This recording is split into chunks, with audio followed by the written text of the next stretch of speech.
É Cristo chamando, chama por ti e por mim.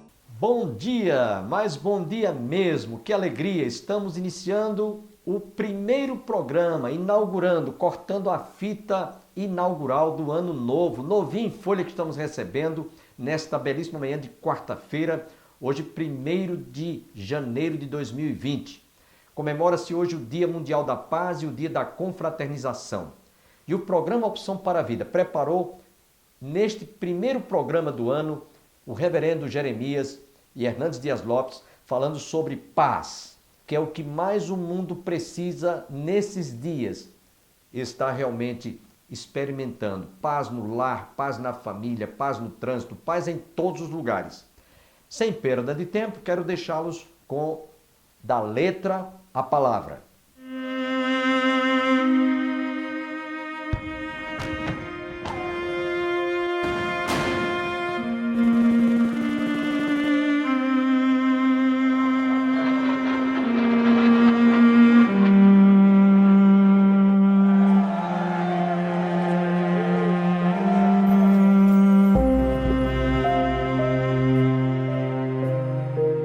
O homem é um ser em conflito. O homem é uma guerra civil ambulante. O homem está em conflito com Deus. Ele está em conflito com o seu próximo. O homem está em conflito consigo mesmo. Ele está em conflito até mesmo com a natureza onde ele vive. O homem é um ser beligerante. Razão disso é que nós tivemos só no século passado 2 sangrentas guerras mundiais. Na Primeira Guerra, mais de 30 milhões de pessoas foram mortas. O mundo não aprendeu a lição.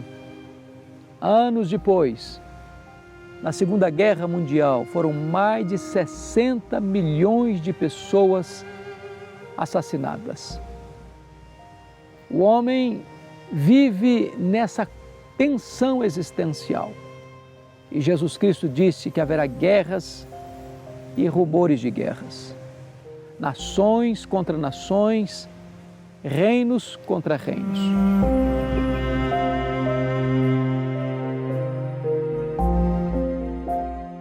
O mundo precisa conhecer a paz, mas só pode conhecer a paz na medida em que estiver debaixo da autoridade, do domínio e do governo do príncipe da paz. O homem precisa conhecer a paz com Deus, ser reconciliado com Deus.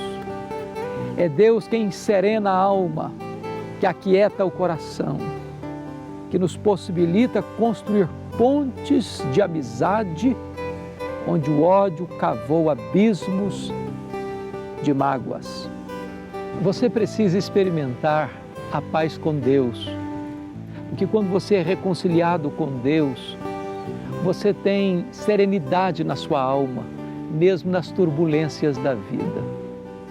Você pode, deve, precisa experimentar a paz de Deus, porque a paz que Deus oferece não é uma paz de cemitério, ela coexiste com os mares revoltos da vida, com as tempestades da existência.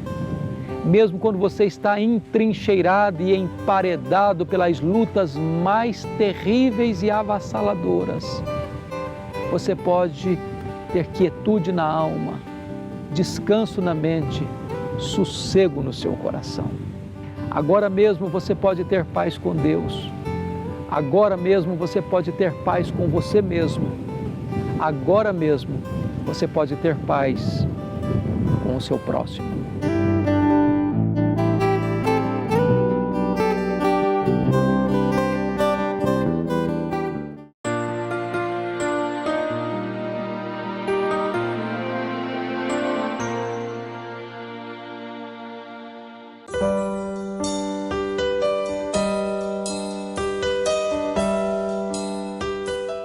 Irmãos, eu gostaria de convidá-los a abrir a palavra do Senhor na segunda carta, como escreveu o apóstolo Paulo aos Coríntios, capítulo 5.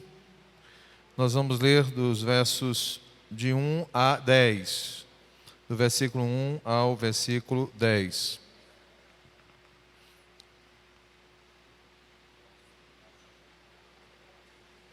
Sentados mesmo como os irmãos estão, mas muito reverentemente acompanhemos a leitura da palavra do Senhor, que diz: Sabemos que se a nossa casa terrestre deste tabernáculo se desfizer, temos da parte de Deus um edifício, casa não feita por mãos, eterna nos céus. E por isso, neste tabernáculo gememos, aspirando por sermos revestidos da nossa habitação celestial. Se todavia formos encontrados vestidos e não nus. Pois, na verdade, os que estamos neste tabernáculo, gememos angustiados, não por querermos ser despidos, mas revestidos, para que o mortal seja absorvido pela vida. Ora, foi o próprio Deus quem nos preparou para isto, outorgando-nos o penhor do Espírito. Temos, portanto, sempre bom ânimo, sabendo que, enquanto no corpo, estamos ausentes do Senhor, visto que andamos por fé e não pelo que vemos. Entretanto, estamos em plena confiança, preferindo deixar o corpo e habitar com o Senhor. É por isso que também nos esforçamos, quer presentes, quer ausentes, para lhe sermos agradáveis. Porque importa, convém, é necessário que todos compareçamos perante o tribunal de Cristo, para que cada um receba segundo o bem ou o mal que tiver feito por meio do corpo. Amém? Irmãos, nesta noite eu quero falar de certezas, porque eu entendo que é exatamente disso que essa passagem, que esse trecho, que essa porção das Sagradas Escrituras fala.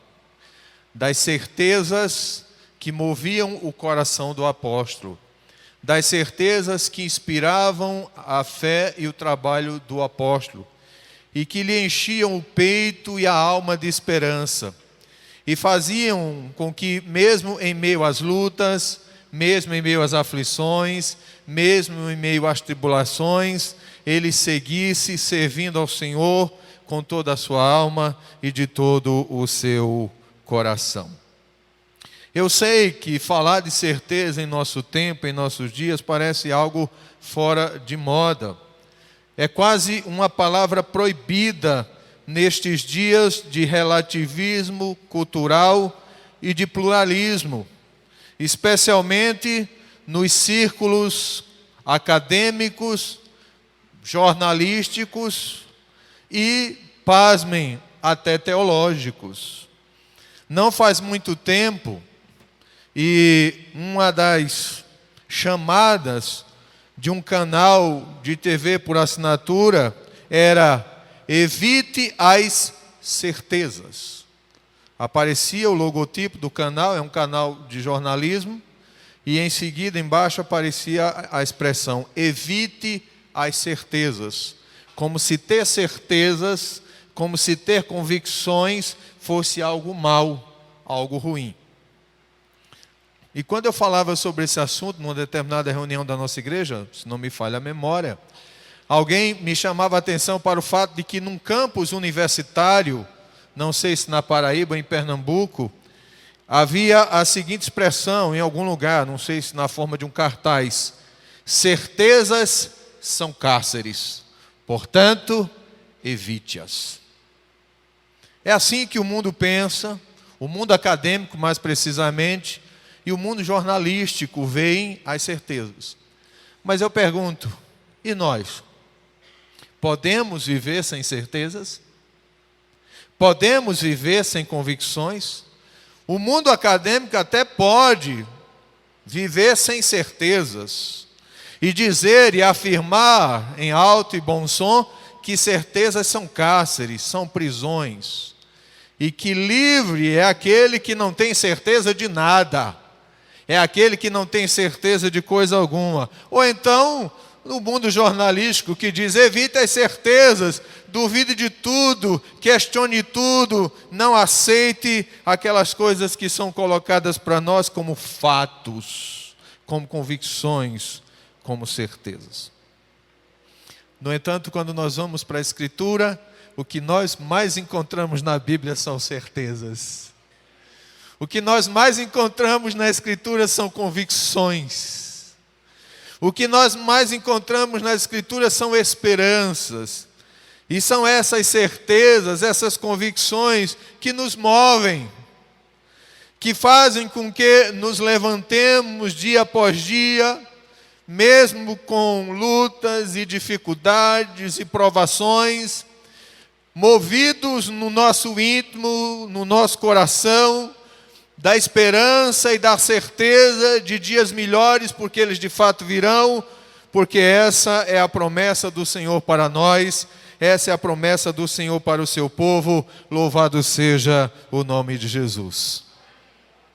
A carta de Paulo aos Coríntios, mais precisamente a segunda carta de Paulo aos Coríntios, ela foi escrita por volta do ano 55, da Macedônia, e não mais de Éfeso, como foi o caso da primeira carta. E essa segunda carta é certamente a mais pessoal de todas as cartas de Paulo. Alguém referindo-se a ela disse: a segunda carta aos Coríntios é uma carta pessoal, repleta de expressões de emoção profunda. Nela, Paulo abre o seu coração para aquela igreja e fala de coisas que ele não havia falado e nem vem a falar para nenhuma outra igreja. E entre os propósitos pelos quais Paulo escreveu esta carta, nós podemos enumerar pelo menos 3. Primeiro, Paulo escreveu essa carta para expressar sua gratidão pelo arrependimento e obediência renovada da igreja de Corinto. Esse seria o primeiro propósito. O segundo propósito, para encorajá-los a completar a sua coleta em favor dos cristãos pobres de Jerusalém. Isso está registrado nos capítulos 8 e 9.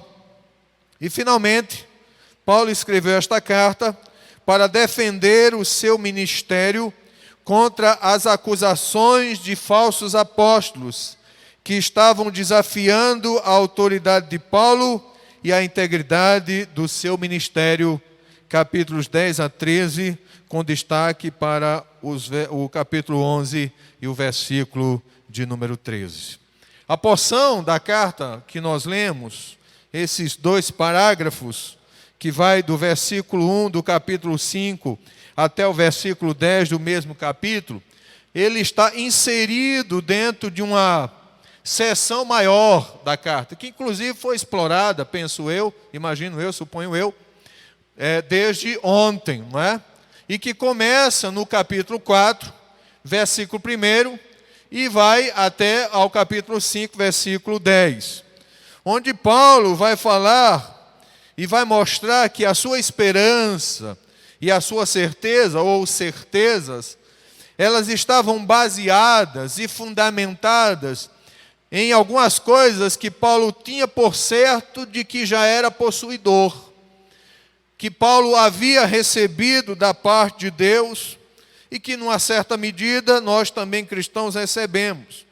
E é sobre estas posses, possessões, propriedades, que Paulo descansa as suas convicções, que Paulo descansa as suas esperanças, que Paulo descansa as suas certezas. Como, por exemplo, no capítulo 4, do verso 1 ao verso 6, Paulo fala que temos um ministério glorioso. Então ele fala de algo que tinha, que possuía, ou seja, temos um ministério glorioso. E essa é a razão porque, apesar das pressões e das provações, Paulo não desistia dele. A segunda coisa que Paulo tinha, e que funcionava como base e fundamento para as suas convicções, esperanças e certezas, era o fato de que ele tinha um tesouro valioso. E ele vai falar sobre isso dos versos 7 ao 15. Nos versos 16 a 18, ele vai falar de um outro bem, que é o fato de que ele tem uma fé confiante. Uma fé que não somente ele tem, como ele deixa bem claro, mas todos aqueles que estão em Cristo Jesus e que compartilham da graça de Deus, também a possuem, também têm. E finalmente, uma promessa maravilhosa, 2 Coríntios capítulo 5, do versículos de 1 a 8. Então é nesse contexto que Paulo vai falar então de certezas.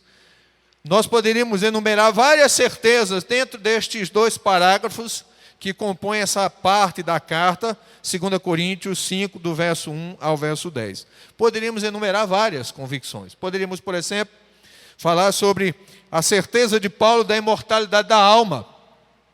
A convicção que ele tem, que ele carrega na sua alma, como bom judeu que é, não é? De que a morte não é o fim da vida, a morte não é o fim da existência, há continuidade sim. Eu sei, há elementos de descontinuidade, mas há elementos de continuidade também.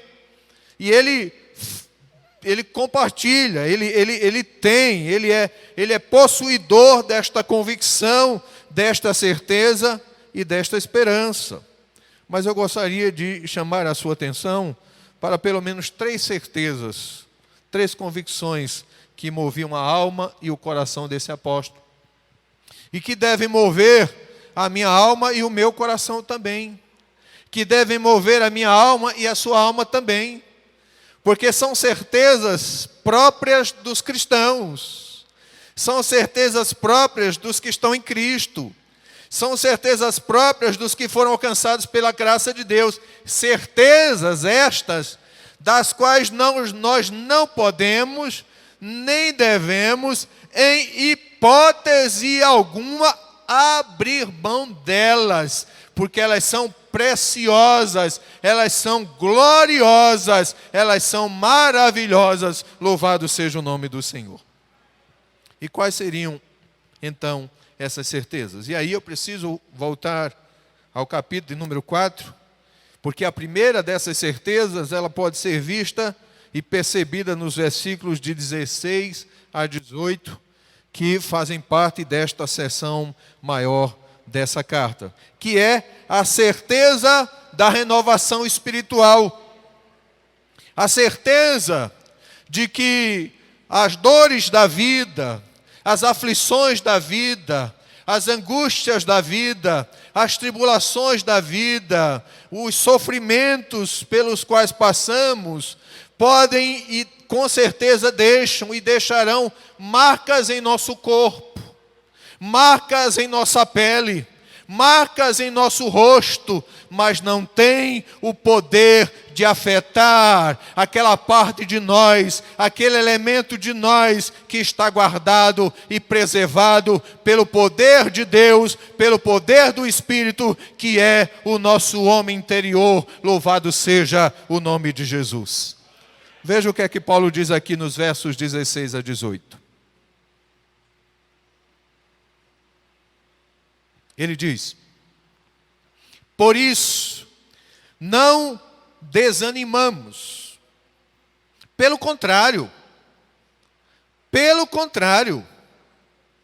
mesmo que o nosso homem exterior se corrompa, se estrague, se deteriore, contudo, o nosso homem interior, aquilo que eu sou, daquilo que você vê para dentro,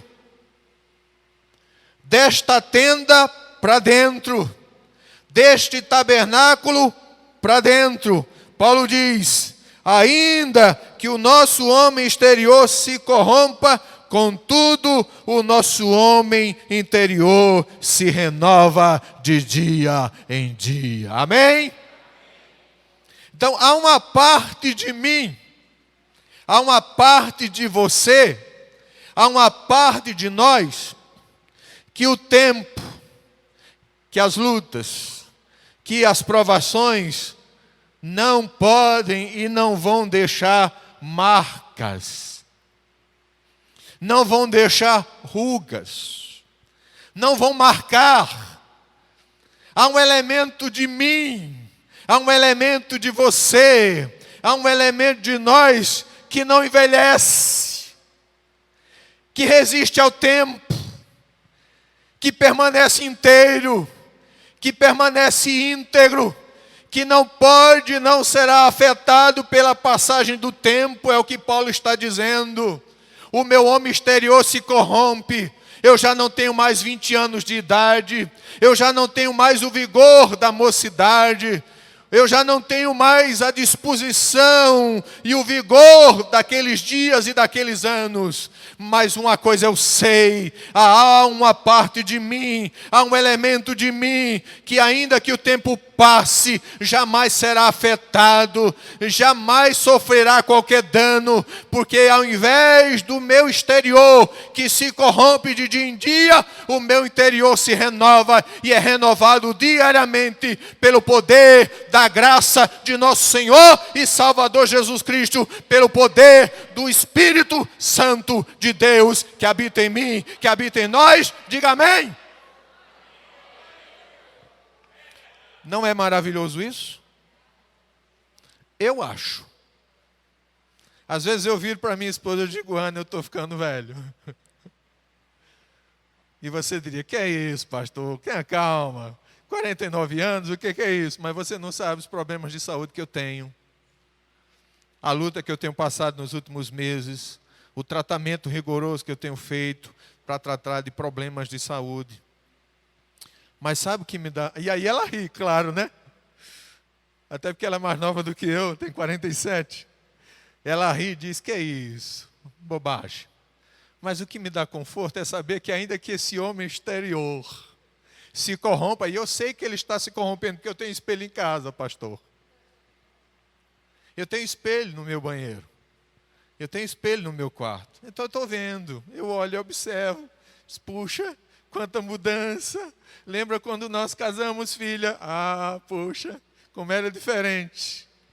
Mas o que me dá conforto, o que me alegra, o que me anima, é saber que ainda que esse meu homem exterior se corrompa e se deteriore, e ele está se deteriorando, e eu sei do que é que eu estou falando, há um homem interior que é renovado por Deus de dia em dia, renovado em esperança, renovado em fé, renovado em amor e confiança no Deus Trino e Todo-Poderoso. Como é maravilhoso.